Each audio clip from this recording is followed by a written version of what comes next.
policies and processes. Then number 3, consistency. Values must not fluctuate with pressure. Predictability builds trust. In my experience across public institutions, the most transformative reforms did not begin with grand announcement. You hear people on their first day, oh, I will do this, I will do that. They promise heaven and earth. No, they begin by insisting that the rules be applied fairly.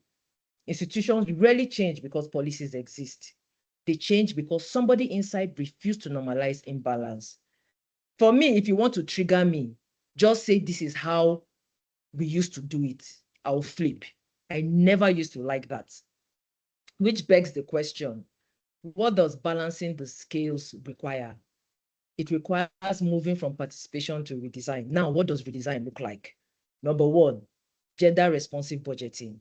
And this is not about creating a separate budget line labeled women. We are speaking about examining every public allocation and asking one question. Who actually benefits from this spending? If there's a policy on women's, let's say women's political participation, but no funding for voters' education targeted at women, no security allocation to protect female candidates, no training support for women aspirants, then the policy becomes symbolic. Number 2, impact assessment that disaggregates data by gender. A lot of time we forget persons with disability. So data has to be disaggregated by disability and location. Location, because what applies to women in the FCT is not the same thing that applies, the needs is not the same needs for women in probably maybe Oyo State or in Lagos. Number 3, consultation processes that include women, not as symbolic attendees. Don't invite women because you want the hall to be full, but as agenda setters. Now, women in high-stake roles face a paradox. You must perform flawlessly, yet you are often resourced inadequately. For me, I inherited an underfunded agency, unreliable data system, and legacy inefficiency. But the expectation, however, remained unchanged. Deliver results quickly and perfectly. And we all know that pressure is inevitable, but leadership without pressure does not even exist. The question is whether pressure clarifies your values or erodes them. And when pressure clarifies your values, you become sharper. Balancing the scale, women. Should I continue? I can hear voices. Apologies. Please continue. Okay. So as I was saying, I said when pressure clarifies your values, you become sharper. You define your non-negotiable. So people, you set boundaries. People know you are predictable. You prioritize strategically. You rely on principle rather than on popularity.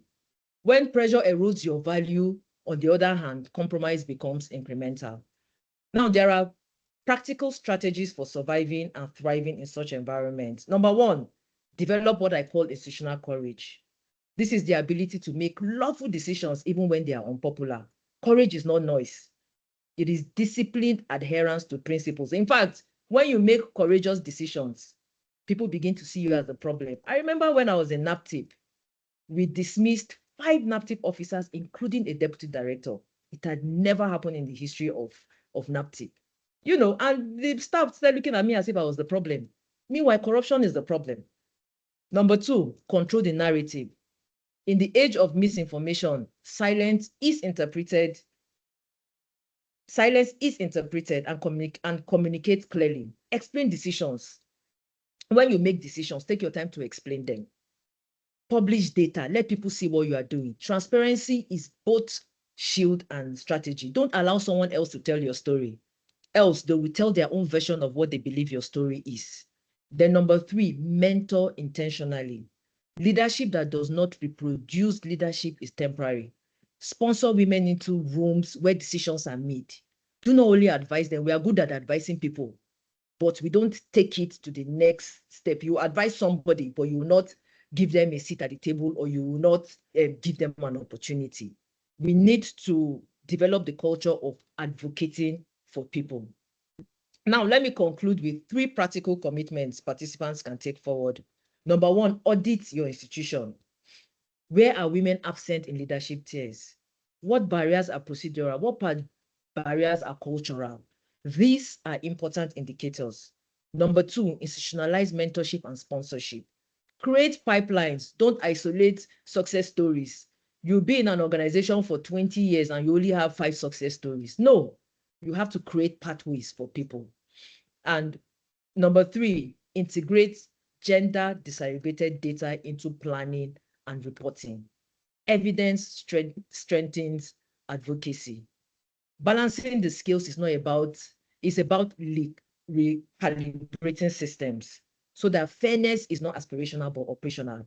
And women are not asking for power as charity. Women are exercising leadership as responsibility. So balancing the skill begins with clarity.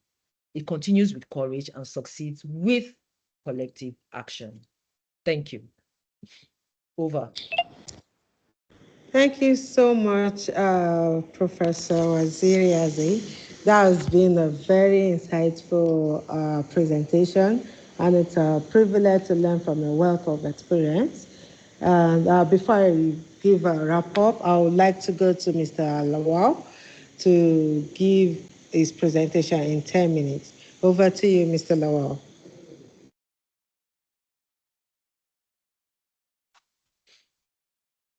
Good day, everyone. First, I would like to acknowledge my senior sister, Professor Fatima Waziri. It's a pleasure to be on the same table with you. I Hello, hope I Kunle. meet up to the. I'm fine. I hope I meet up to the legend that Zaria is known for. So, thank you, everyone. It's a pleasure also to be here. And of course, the conversation is broad. Whenever we discuss women in power, we discuss it like it's a foreign conversation, and it's not supposed to be foreign. Having participated at different levels in politics, I clearly understand that women are instrumental or key to even men getting into power.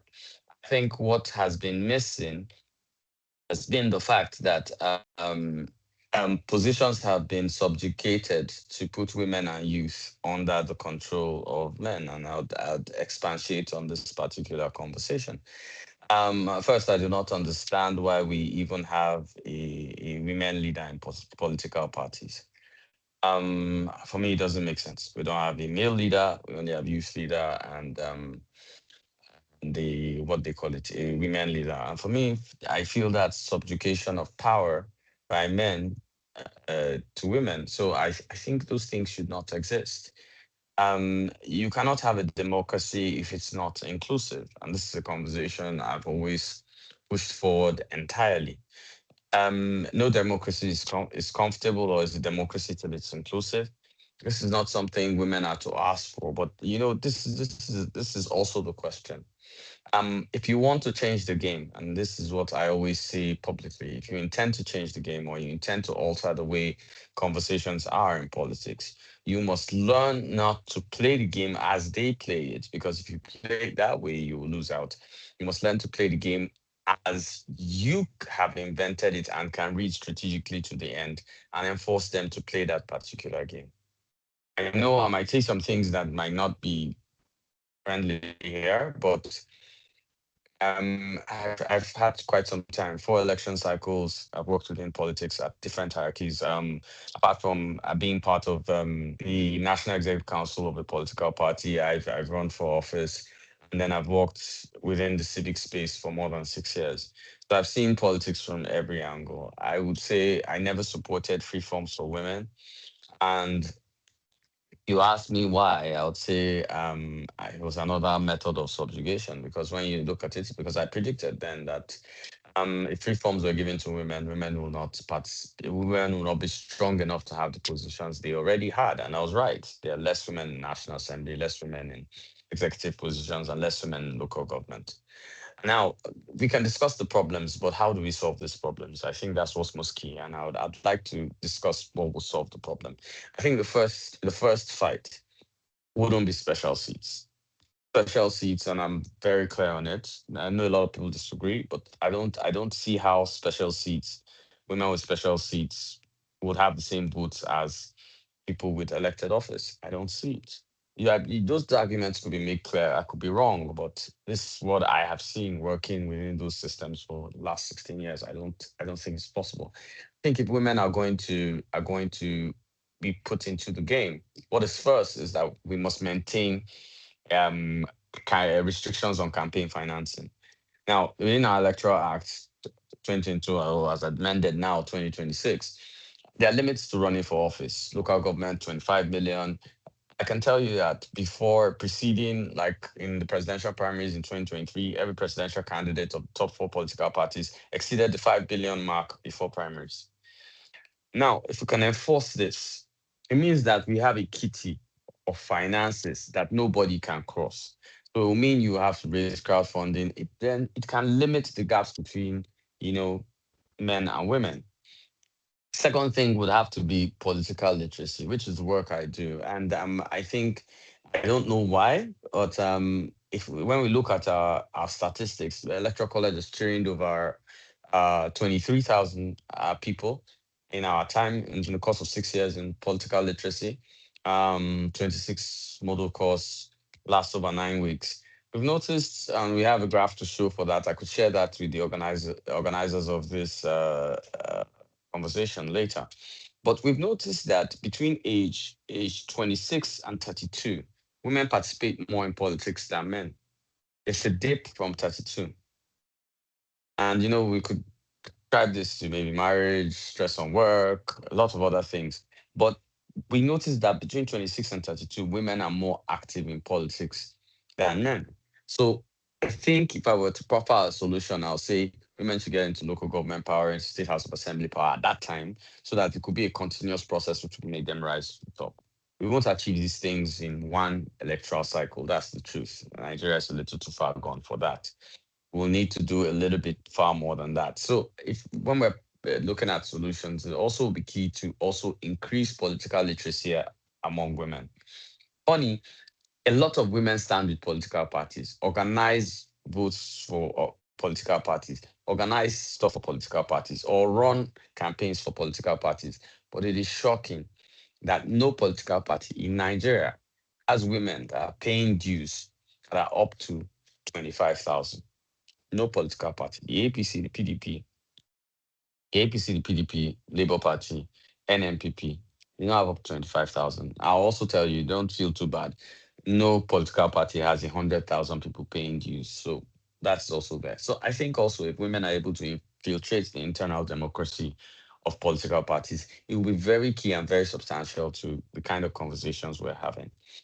And there's no how you can negotiate power because I think we just think about the product and not the process. So we want to grab political power, but the process is important because the process produces the product.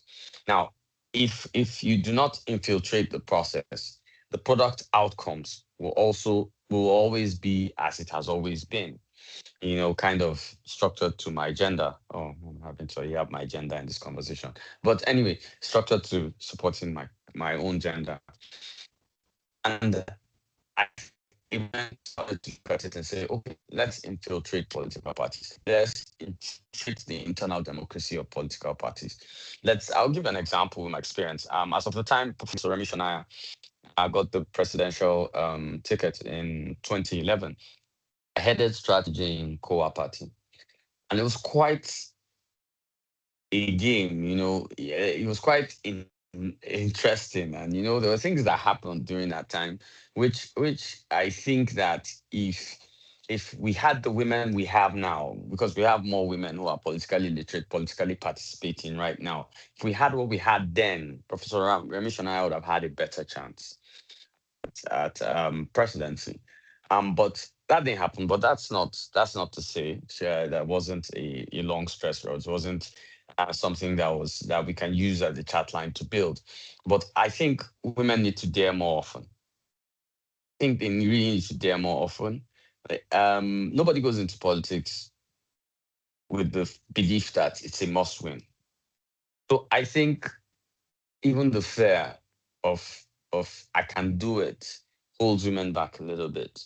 And I think this also is restricted to level of political literacy. And when I say level of political literacy, I understand the campaigns. I've been along a lot of female campaigns in Nigeria. And I've always advised against the argument that you need to say I need this because I'm a woman. Now we can already see that. You should understand the jurisdictions of your office. Pull out, relevant facts. Have a draft of what you're going to do. I'm not saying the men do that, but I'm saying if you want to alter the status quo, you might need to play a little harder. Now, it's not because I think that's the way it has to be, but I would be lying in this conversation if I said, you know what, just come out and just tell them you're a woman. I'll be lying to you. And I don't want to do that in this conversation. I will not do that. So I think clearly women will need to be more politically literate. More, and when I mean politically literate, I mean understanding the constitution, restrictions within the Electoral Act of the positions they're running for, to even be able to negotiate, debate with their male counterparts. They must be able to present something to the table. We're talking about this is a country of 250 million. It's hard to make a mark, even as a man. It's very hard to make a mark in a country of 250 million. But what I'm saying is that women cannot be subjugated. Nigeria cannot have women that are not representative in a democracy. If we go back in Nigeria's history, you look at the 36 about women's riots, you look at conversations that happened, women were very instrumental in politics. I'll tell you, it was 1945, if I'm right, 1945, Macpherson Constitution, which decided the British didn't take out women directly. What they did was that you needed to have a particular amount of money to be able to participate in elections or vote. For me, that was the digging of the grave of women in politics in Nigeria. Now we have to undo that because it has created a culture and we have lived a culture. I think that 1946 constitution, if I'm right, 46, I can't remember the name, whether it's Macpherson or no, I think Littleton was 50 something. And it was that particular constitution that invented money in politics in Nigeria. We have to undo that particular conversation. So we'll need to go back to the roots. We need to socially and structurally reconstruct the minds of both women and men to be able to achieve this. I've always been part of this journey and it's glad to have this conversation. These are my initial thoughts. Thank you very much. Thank you so much, Mr. Kunle. This has been a very engaging session, and especially when it comes from your gender to my gender, it really shows the state of things and what the realities that we live in. Having considered Professor Waziri's presentation, a key takeaway for me is a quote that I will make from her. The response to double standard is not withdrawal, but integrity and competence. That is a very important one. And for us, not to allow somebody else to tell our story, which means transparency, integrity, consistency, and commitments are key words in trying to bridge the gap. Again, Mr. Kunle's presentation, I hold on to a very important word, a very important aspect, where you talked about the process, and this is a key takeaway for me, that the process is very important in order to have a meaningful product. If we keep doing the same thing the same way, we cannot expect a different output. And the call to action for my gender to be more proactive, to participate more, to increase the level of awareness. I think these are very important key takeaways for us. So I would like to open up the floor for questions at this point. Kindly indicate if you have a question for us, please.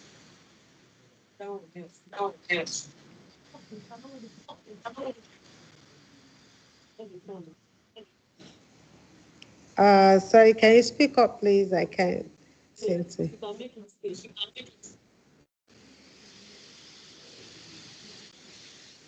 Please, when you have to ask your question, kindly introduce yourself and tell us if the question is directed at either of the panelists or if it's directed at both of them. I'm sorry, we could not have Ms. Luseka on board. She has some issues, so she's not able to join us today. So that is why we are closing the presentation at this point. So if you have questions for either of the panelists, kindly indicate.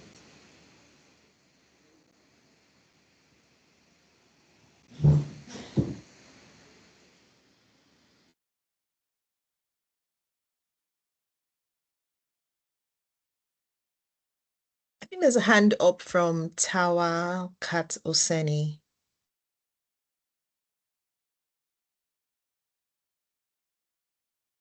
Hello, good afternoon. Am I audible? Yes, please. Thank you. Thank you. My name is Tawakal. My question is for Professor Fatima Waziri. Thank you. I really enjoyed the session. Really impressed at the work at NAPTIP and what Safe Havens is doing, using it to fill the gaps that you found at NAPTIP. Now, I'm curious, knowing that social media is where these conversations happen about opening up about domestic violence, rape, incest, do you have thoughts about how these conversations can be better guided?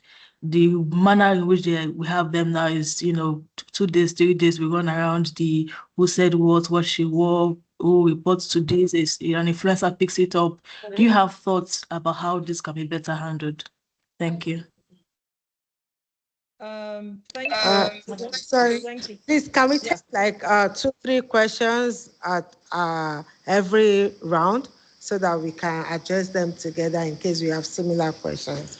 So if we are okay with that, I'd like to call on Ijoma and Noze to also ask a question, then we can take it together. Okay, thank you very much. Professor Waziri, my question is also for you. It's good to have you here. It's good to see you. Prof is my senior colleague in the Institute. And thank you also, Mr. Kunle. I enjoyed both of your sessions. Prof, I am one of those who believe that we've spoken so much about women coming to the limelight.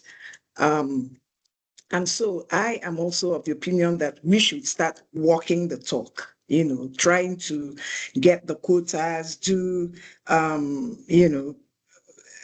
some affirmative action towards getting women in the limelight. But then my confusion and the challenge I have heard a lot of people, speak about is balancing equity, so to speak, and perception. And by this, I mean, like when you say, okay, women must be given a certain number of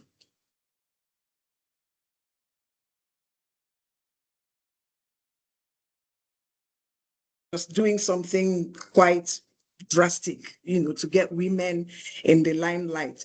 People complain and begin to criticize, that system, to say that it's giving women unfair and undue advantage over people, that they may not just become competent for such jobs. So how does one actually balance this, this notion of equity, perception, as against giving these women, their support and believing that they can actually do things right? Thank you.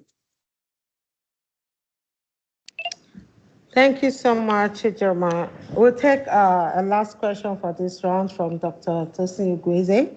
Please unmute and ask your question. Thank you. Good afternoon, everyone. My name is Dr. Tosin Ugweze. I want to really appreciate your presentation, Professor Waziri, and I'm glad I'm seeing you here because one of my areas is on human trafficking.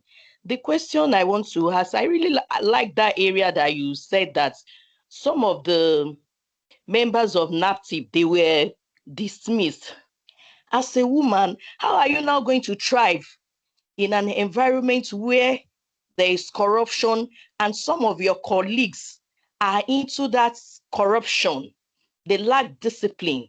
Let us assume you are still in that system, how are you going to strive since they know that you are a principled person and you have integrity? How do you thrive in that environment where you have loose colleagues, where you have indisciplined colleagues? Thank you. That's my question.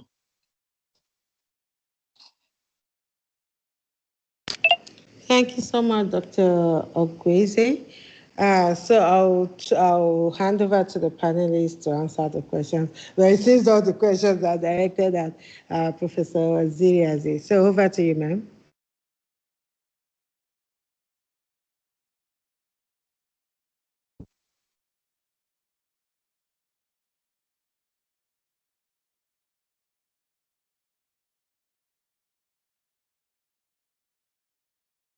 Prof, you're muted. Sorry about that. I said I'll thank you all for your questions. By the way, let me start with the last question that was asked. That was asked by Dr. Tosin. How do you thrive in a corrupt system?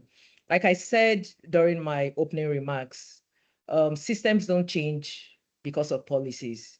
Systems change because somebody inside is committed to that system changing. Of course, when I got to NAPTIP, not just NAPTIP, most MDAs, there's no way. Of course, you have good officers, you have good staff, you have the bad ones. When I got to NAPTIP, I made sure I led with transparency and accountability. So everybody knew where I stood. And for me, my background is actually anti-corruption. So I got my doctorate degree research was on strengthening anti-corruption laws and systems in Nigeria. A lot of my research work at the Institute borders on corruption, intersection between corruption, human trafficking, human rights, good governance, and all that. So one of the things I did was to infuse anti-corruption structures in NAPTIP. I made sure we inaugurated the ACTUS, which is the Anti-Corruption Transparency Unit. Everybody knew my stand. Whether you collect 10,000 naira bribe or you collect 10 million naira bribe, it's the same punishment that will happen. So it's just transparency, accountability. And then I got information from different levels. So what I used to do at the end of every year, I had one-on-one meetings with all the departments for the zones. So NAPTIP has the headquarters here in the FCT, and NAPTIP has 33 other offices. I take my time. The offices outside Abuja, I meet with them virtually. So I have meetings with with the members of the department, outside their directors and outside the 2IC. So that was how I used to get information. And I never silenced whistleblowers. People had access to me. People had my emails. If you don't want to talk to me, you talk to any of my essays. So when informations come, of course, I filter, I do my investigation. So when people know that there is repercussion for bad behavior, everybody sits up. And when your hands are clean, everybody will fall in place. I remember when I was in NAPTIP, I had high turnover of DFAs because a DFA will come and say, oh, head of the chief executive is not eating. How will I eat? The next thing I'll just see a letter from Accountant General's office saying this person has been transferred from NAPTIP and another one. So transparency is very, very important. Dr. Anoze, your question was about affirmative action and how we can balance it. I would say affirmative action in itself is not a bad thing. What affirmative action does is to create access, and it creates access for the very best. And the reason why people criticize affirmative action is because affirmative action is not used properly. When women hear affirmative action, it's as if everything goes. No, affirmative action is creating, balancing it out. When you look at, Kunle talked about it, it's not the same playing field. We're talking about balancing the scale. The scale is very much tilted. For what a male politician can do, a female politician cannot do. A woman can never behave like a man. So affirmative action is to create that access for the best and very best. It's the same thing as the DEI system in America, diversity, equity, and inclusion system. People like Michelle Obama, they wouldn't have had the opportunity to probably attend Harvard without DEA.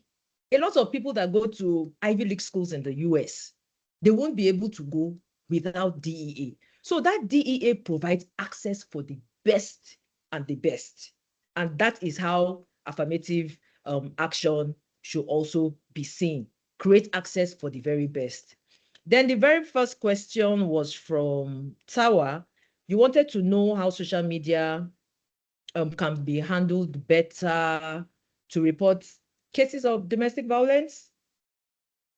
You talked about how somebody reports something or tweets something about domestic violence online, and influencers will pick it up and and before you know, it dies a natural death. It's, I would say, accountability. You hold institutions accountable. So if somebody, we've had cases when I was in NAPTIP where people will report a case on social media, then tag NAPTIP. After a few days, they will now tag NAPTIP, how far? You've not updated us, update us. If it's a situation where we can update the public, we do that. If it's a situation where we can't really update because investigation is ongoing, we have a subtle and a polite way.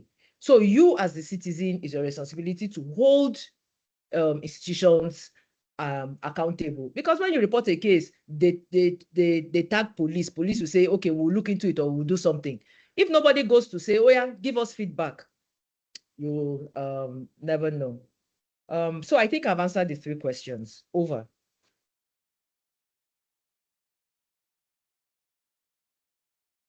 I think, Prof, if I can just add to that, the first question, which you just responded, because this is a conversation that Tawa and I have also had for various reasons when things come up on social media.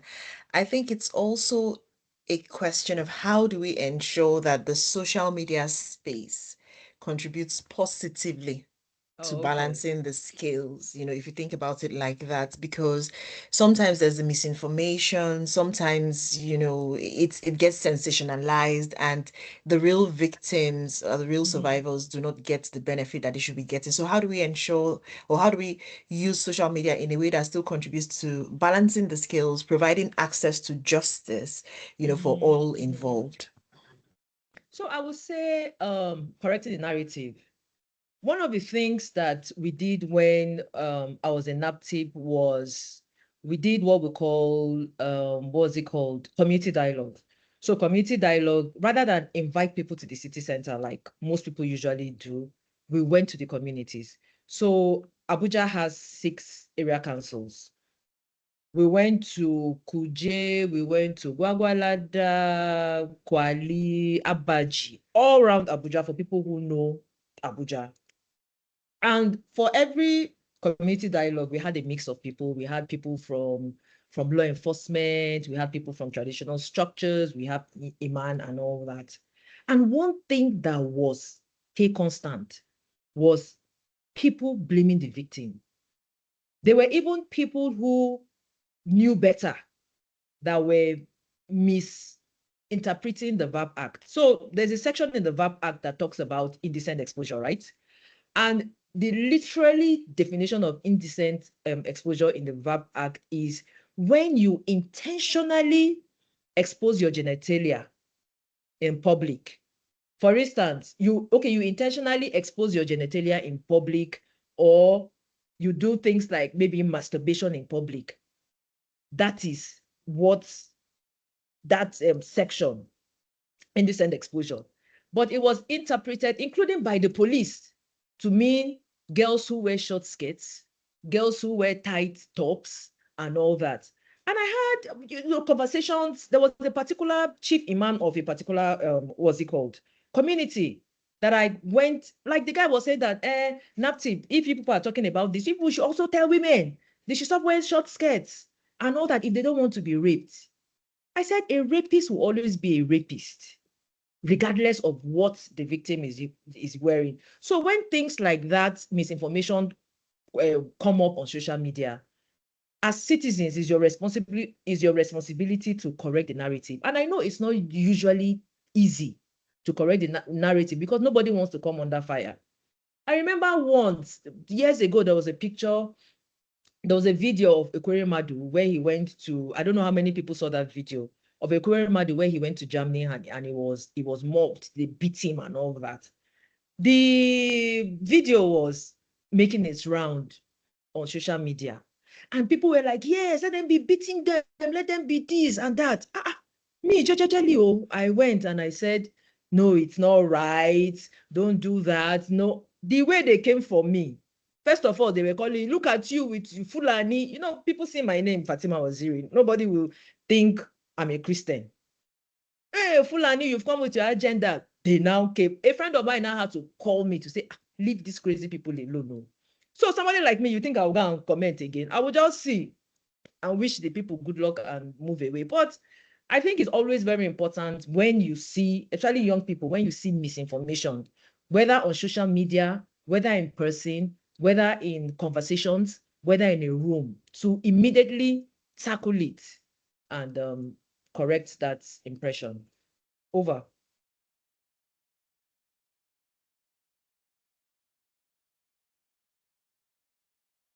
Thank you very much for that, Prof. I don't know if Nika is back here, but thank you. I think that was very helpful for me, at least. It addressed the point you were making, and it sort of linked back to what you said about being courageous.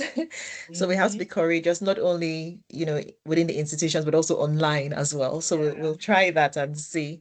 Thank you. Do we have any other questions? I'll take the liberty to ask a question while waiting to see if any hands come up at all. And this question is for Kunle Lawal. Thank you very much for the insights that you shared. And I found it very interesting when you talked about not providing the free forms for women. In my head, I'm still trying to process it because I'm trying to think, okay, what does it mean? The free forms, and I'd like to hear your thoughts on this. The free forms, how does that connect with affirmative action, and perhaps things like providing dedicated seats for women? I'd like to hear your thoughts on that. Are they similar, or are these completely different approaches to increasing women's political representation? So that's my first question. I have more.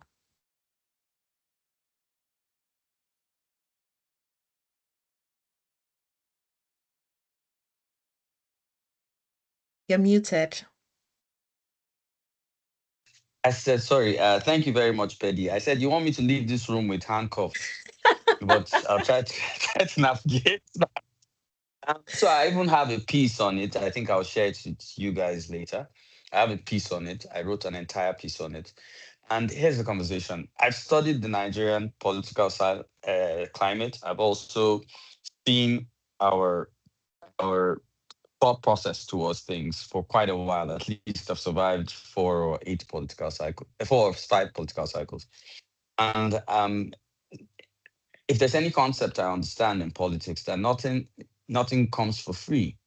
And let's also go back to our African concept. Anything that's handed to anybody for free, Africans do not respect. It's different in other climes, but that's the way it is in Africa. So just like I'll give you an example. If I gave you a G class now for free, and then you earned your money and bought a G class, how will you and the other person who got it with working hard for it will treat it differently? As regards the forms, you're giving free forms to women. Now, what will happen is, I'll tell you what happens statistically. About 70% of the women who took those forms never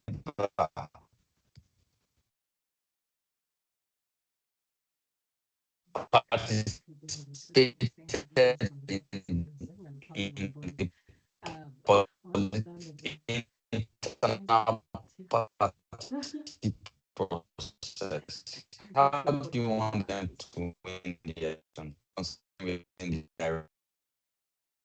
Hello? Yes, I think the Hello? network was a bit crackly. Am I still audible? There's a lag though. It's lagging. Okay, well, it's back right now. Yes, I'll switch up my video if that So helps. what I was saying was that okay. So what I was saying, okay, maybe I'll take out my video if that will help. So there was this sound that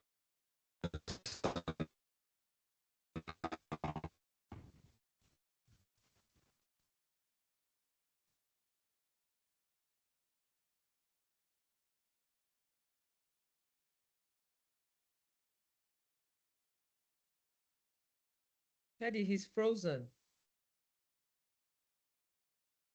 Yes, he is. I think the network must be really bad. We'll see if he's able to rejoin.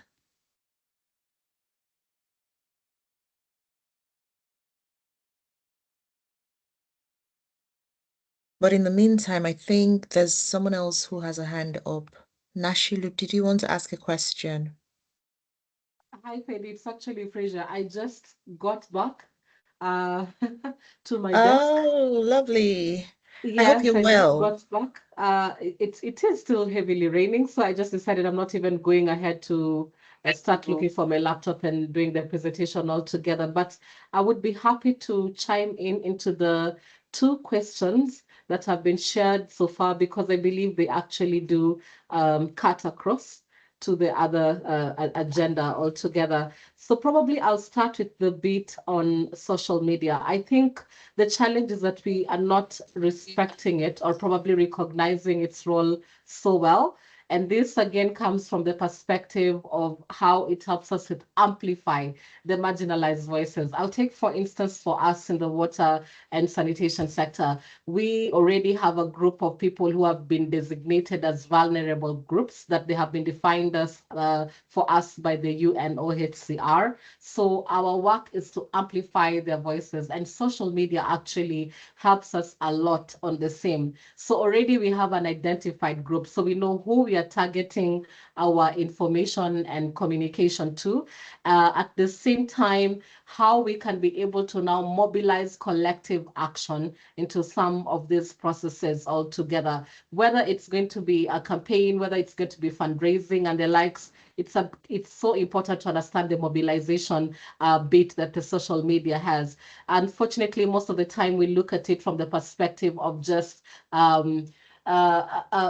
like just sharing information only, but it has to be so particular. It has to be so defined on who we are really targeting. And then beyond the same, it's also the bit on creating networks as well as opportunities. It's not just about listening or watching stories, but it's also asking ourselves, how do we come together as people with a common agenda to be able to alleviate the challenge? And this way, we can also be able to now hold leaders as well as institutions accountable together. And we can also be able to get role models on some certain issues. We can be able to now relate even our stories when for instance, if it's on human trafficking, as someone mentioned, or maybe it's on disability issues and the likes, maybe it's even on war or something of the sort, we can be able to relate to particular people who have been able to survive, and we can be able to engage with them directly. So for the next one on the, come again? Group. Can I proceed? Yes, please. Apologies. Okay, okay, Pedi. So let me come into the electoral bit because again, our country, I am Kenyan, and next year we're getting into elections, and it's been quite a hectic ride. So far, it's quite competitive. Our country is very competitive when it comes to politics. I'd like to add a few things from what Kunle was unable to share at some point. So let me just pick it up.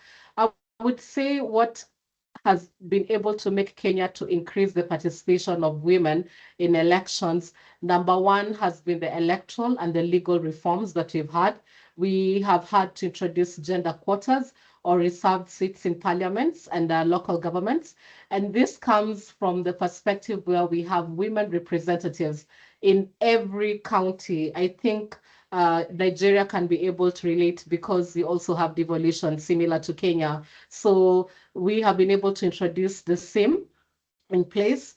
Besides that, we also have the gender affirmative action rule of a third of the seats have to go to women in political parties. And then also for the political parties themselves, they support these seats for women in terms of recruitment, in terms of mentorship, in terms of promoting the women candidates. They do that actively as well. We've also seen a lot of work coming into capacity building and leadership and training, how they can be able to manage their campaigns, how they can be able to do better public speaking, negotiation, policy development, so that they just don't get there and they're another pretty face or another kind space, and actually they even use a term like flower girls, to political parties, but they become very effective women in their space. For instance, we've had women who have pushed the agenda of sextortion in the country. We started it in the water sector, but one of our female MPs, member of parliament, she was able now to take it to the Senate, and we have a whole law that is protecting women on sextortion issues, making Kenya to be one of the few countries that have been able to legislate the same. Also, another bit is how they can be able to have access to campaign financing. You can not be able to talk about getting into politics and you do not have the money. So getting that access to finance is another issue altogether that most of them have been able to try to address also collectively. And that bit of also creating awareness amongst citizenry on how women can be able to lead similar to men. Not that it's a competition like you're better than, no, but it's more of we can actually be equals in politics. So that bit of changing the norms is an ongoing process. I don't think that we can ever say that we are done with the same. It goes on, and it even goes on to young children in schools to be able to look at politics as careers altogether, and they don't shy away from it. So it starts from there. Even getting into like media visibility and giving them fair balance in terms of coverage and all. So that bit of social norms and attitudes is slowly changing as we go. But I think the biggest question is, are women even ready for politics itself? Are they ready for how it goes in there? Because sometimes I tell them it's not an easy place. It's a place for sharks and crocodiles, and you have to be prepared psychologically beyond just being prepared financially and the like. So it's something else that also we need to be discussing in detail on how we can prepare women to be able to be ready for leadership. And leadership is not just sitting on that chair, but it's actually transforming the lives of your constituents together. I'll stop there. Thank you. Thank you so much, Euphresia, and thanks for just making it here. We didn't realize that you would still be able to join, so thanks. It's great that you've been able to join us. And even though you haven't touched on your presentation, you very kindly picked up on the questions that we had when you joined in. If there's anything else that you had in the presentation which you wanted to highlight, we would be happy to hear you say that. So we'd let you gather your thoughts. And I think Kunle is back, so we'll ask Kunle to perhaps come back and share what he was trying to share before, which sort of links up with what you've said and the experiences you've shared from Kenya. So Kunle, it's over to you. Let us hear you out.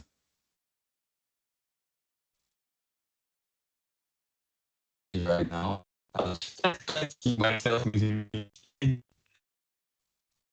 Okay, I will. Let me check. Can you hear me, Kunle Lawal?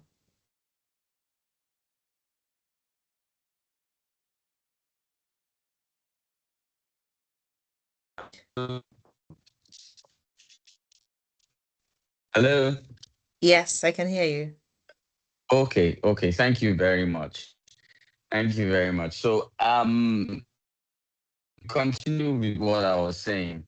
As regards, free forms and special seats, I feel it's a form of tokenism. I also feel it is beneath, it is a par below equity, which is supposed to be obtainable in a democracy. I feel, yes, as much as we want to improve the participation, I think first it will be to first, I think first step, I've always said, is to educate the child and,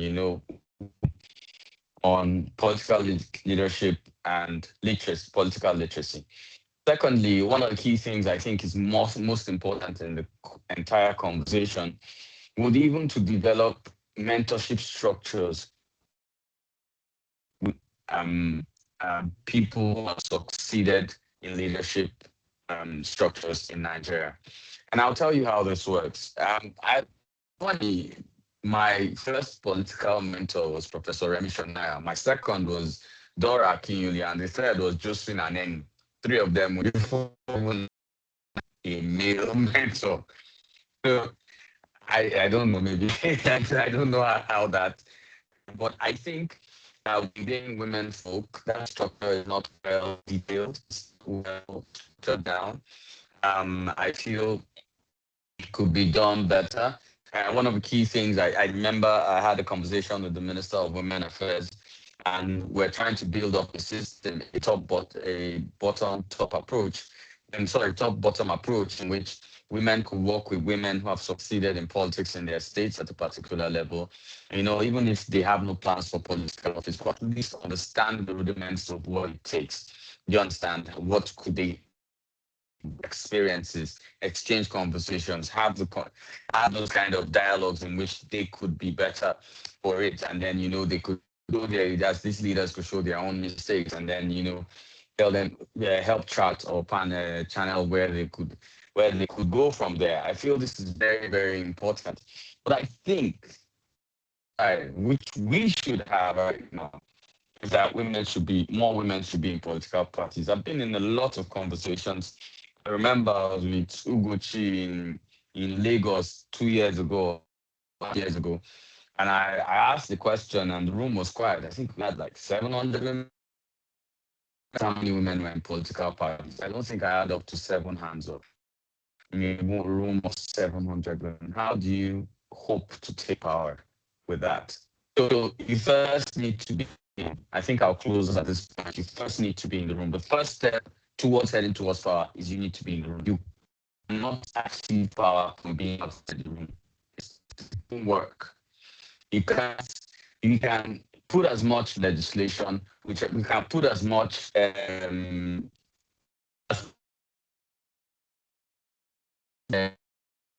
the room. They will just read lots of ink on a paper. Thank you very much. Thank you so much for that. I think you've highlighted the importance of being in the room, being part of political parties to start with, before we can even speak of holding positions as women in politics. But thanks for sharing your experiences. Do we have any other comments, feedback, questions?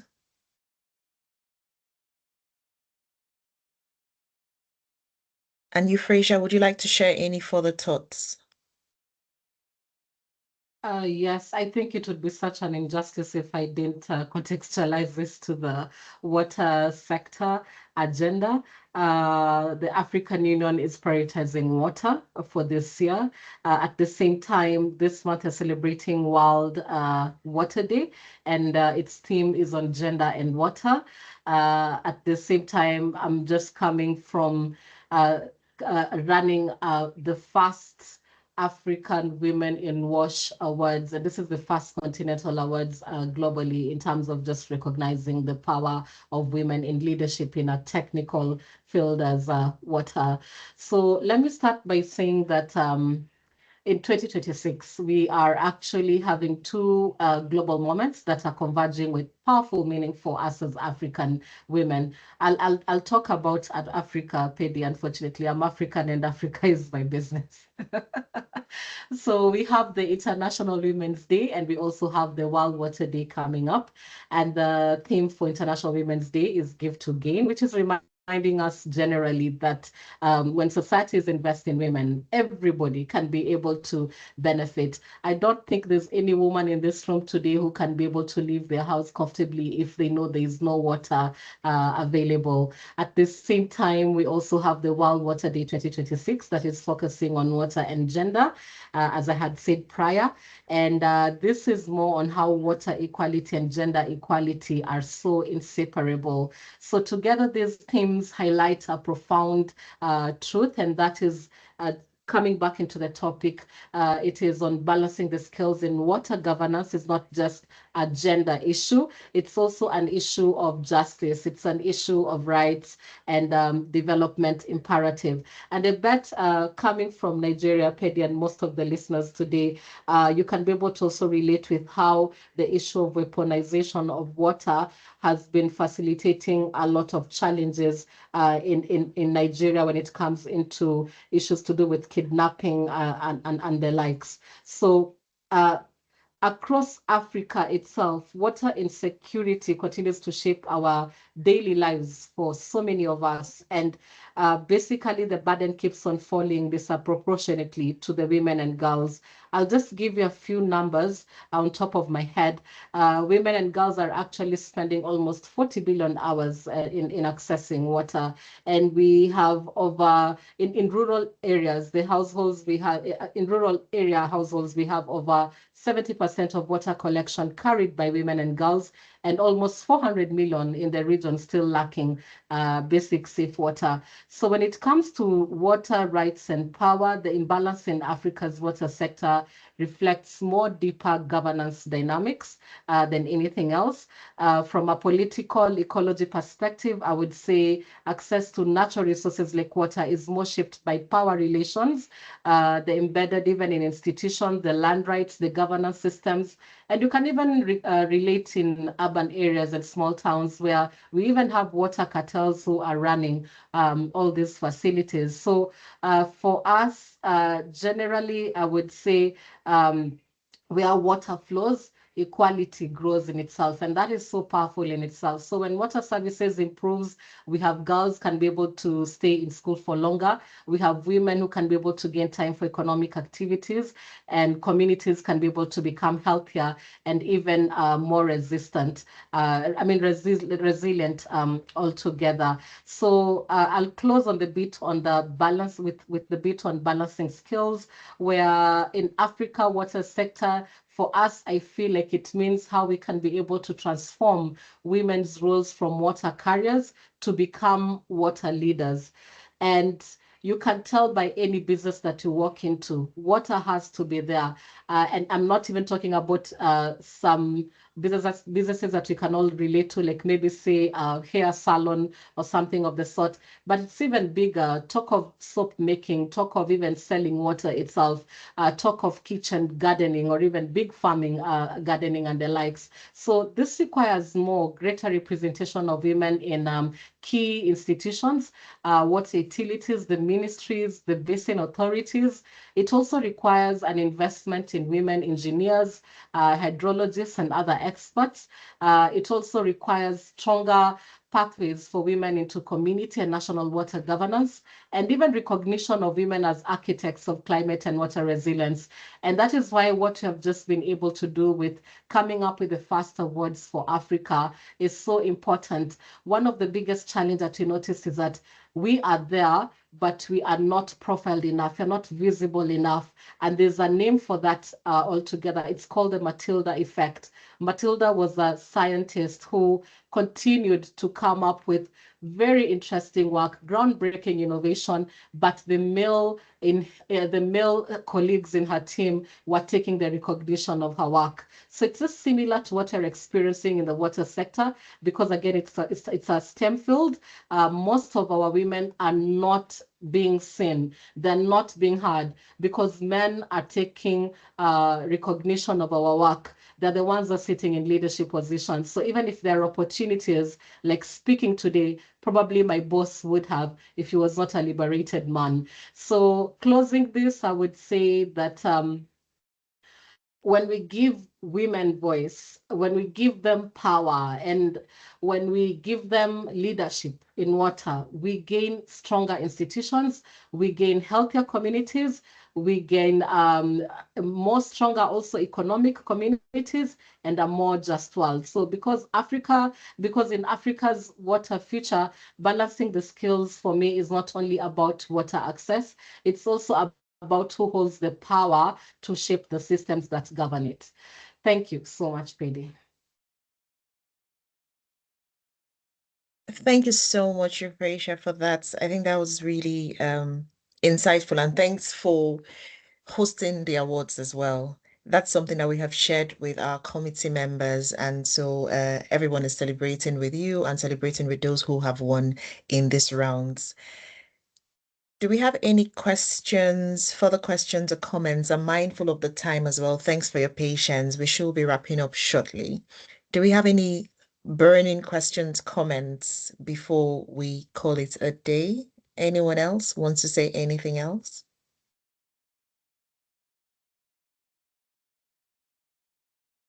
Okay.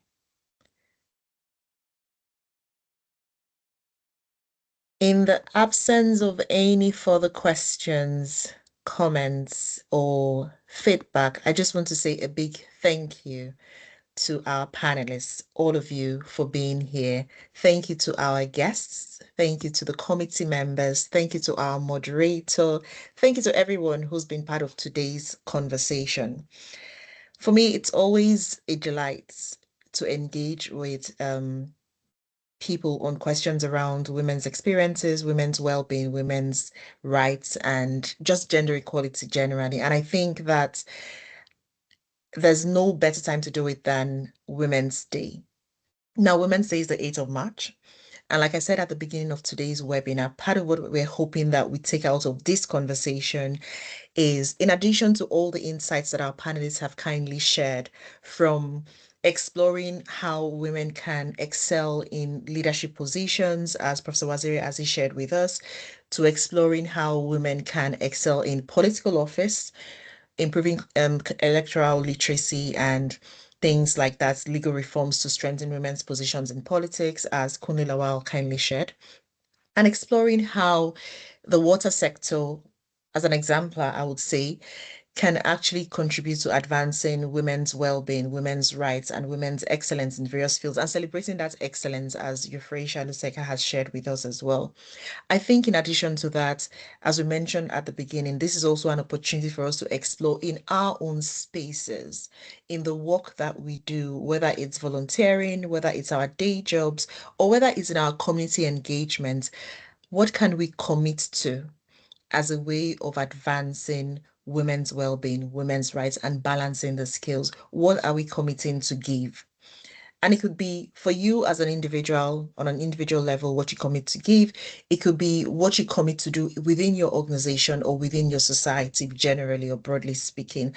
But I think it's important for us to reflect on that commitment, because as we've seen with each of our panelists, each of them identified a gap or a problem, and they took that on. They made that commitment to do something about it, and we're seeing that commitment coming through, whether in terms of having an organization that provides safety and shelter for women who have suffered violence, various forms of gender-based violence, or whether in terms of increasing literacy so that women are better empowered to take part in the political process, or whether in terms of just celebrating the women who are excelling in this space and showing good role models that others can aspire to and work with in whatever sectors we find ourselves in. But I think that commitment is really important. And so I'd like to encourage all of us to think about it and make it, it's a personal thing, but just make that commitment so that as we leave today, we're not only celebrating Women's Day, but we're also celebrating our commitment as allies and as champions of gender equality in the spaces where we find ourselves.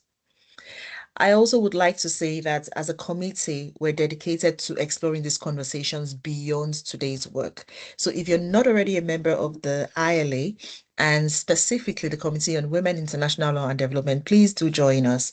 And you can reach out to us via email or through our social media to explore ways of getting involved with the committee. The things we do are from advocacy to community engagement to actually doing research as well on topical issues. So whether you're interested in the research bits or the advocacy bits, or you just want to partner with us on exploring how to empower women in various spaces, please get in touch.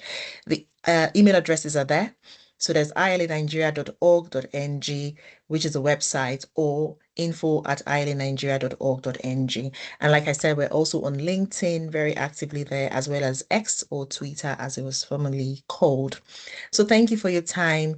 Thank you for your patience, and do enjoy the rest of your day and forthcoming International Women's Day. Thank you so much, everyone.